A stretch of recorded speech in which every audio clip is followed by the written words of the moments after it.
on today's episode, we're going to be talking to you about my favourite root vegetable of all time, and that is the sweet potato.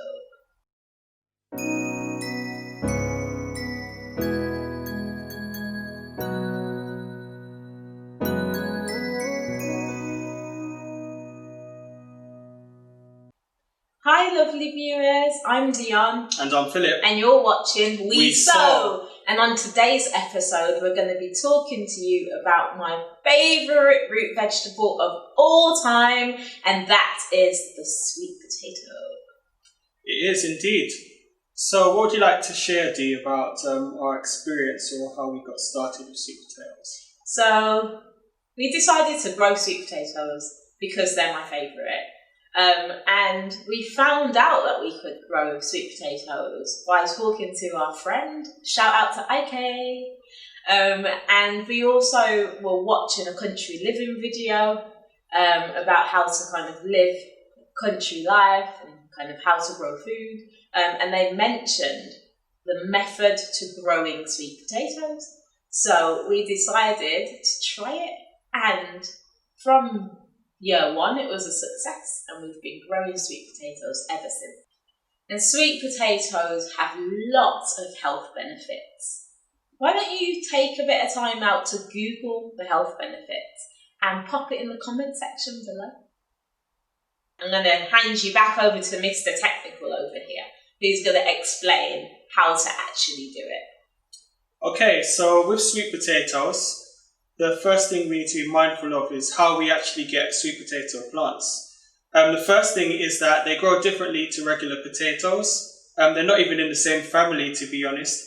And the way that you start them off is not to just plant potatoes in the soil. You need to actually grow some slips. And the way that you do that is you take a sweet potato that you maybe one that you bought from the store, and you put it inside of a container that has some water in it. So maybe even like a kind of vase or even like a Tupperware dish, something where the water is raising up to a certain degree to cover maybe like, the bottom third or the bottom quarter of the potato. And what will then happen is that you'll find that the sweet potato after a while will start to grow some slips. And slips are basically like these tiny little plants, a bit like what you might see on a regular potato. If you've left them too long, you see these little bits that grow in it. So with the sweet potato, you'll get these slips, and this is what you're going to eventually plant out.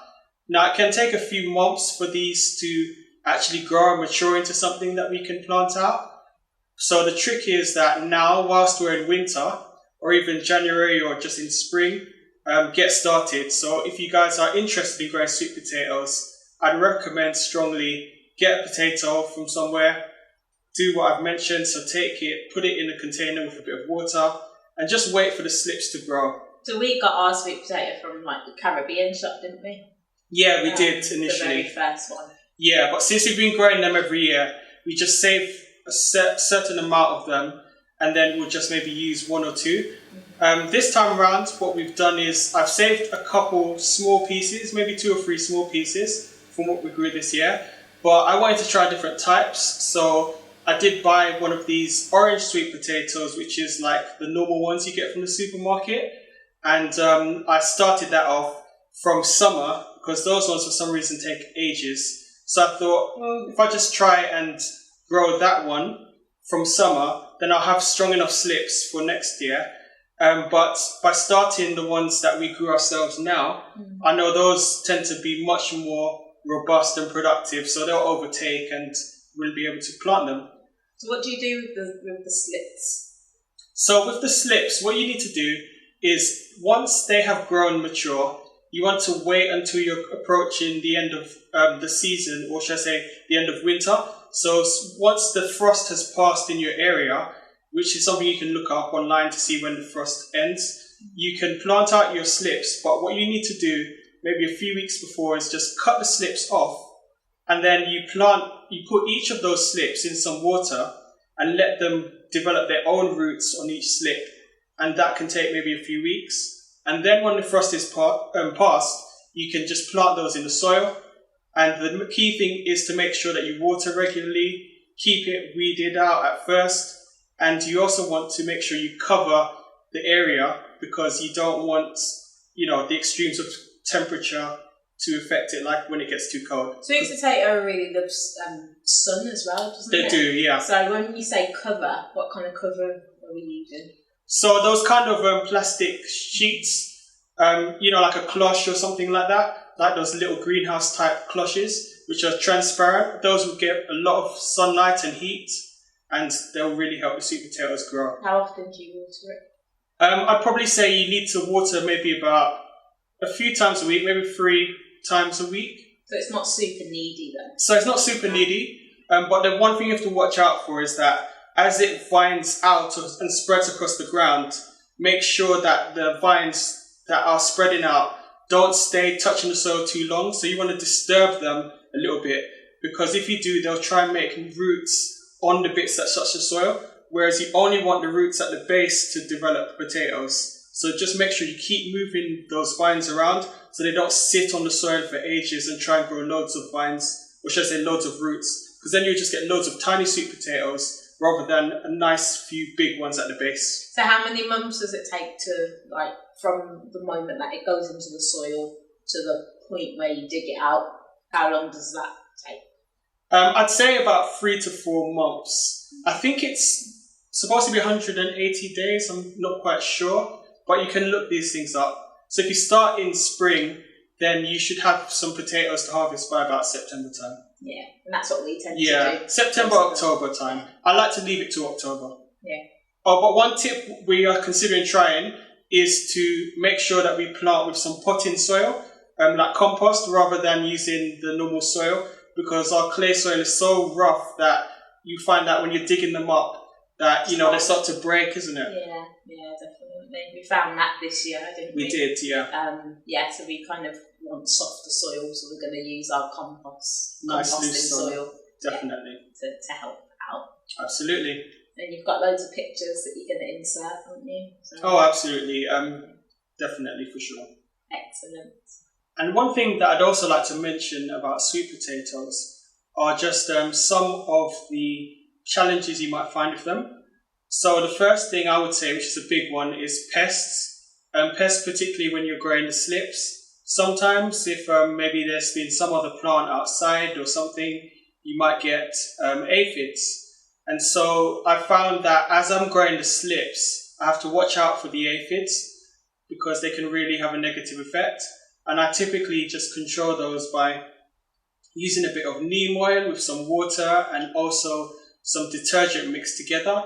And I try and spray those, but I'll also try and remove the aphids as much as possible. What do aphids look like? So aphids are like these things people call green flies, and they're like kind of really tiny green in colour.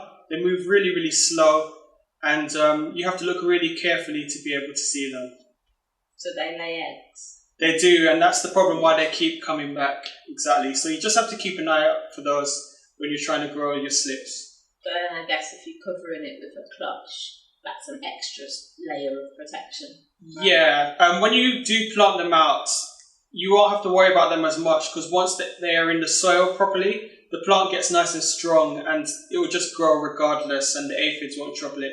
But it's just while we're trying to get the slips going, if aphids have got in somehow, then they have to be something to control. So it is really satisfying growing sweet potatoes.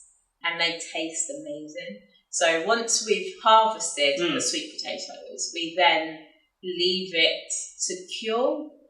So we lay them out on a hessian sack, and it kind of still has a bit of the dirt on it.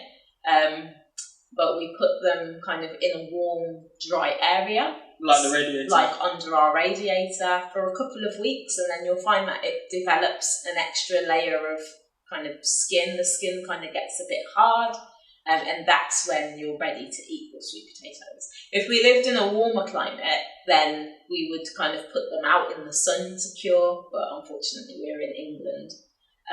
So that's what we do, and then we just use sweet potatoes.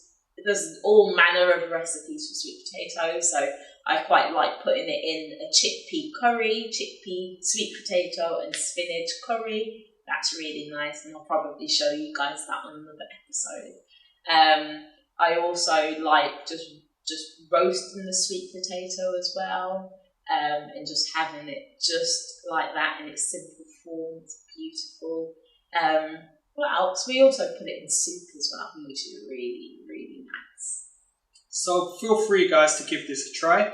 And as Dion said about the curing, if you do give it a go, the curing is so important, because if you don't, the flavour will not be as good, they won't be as sweet.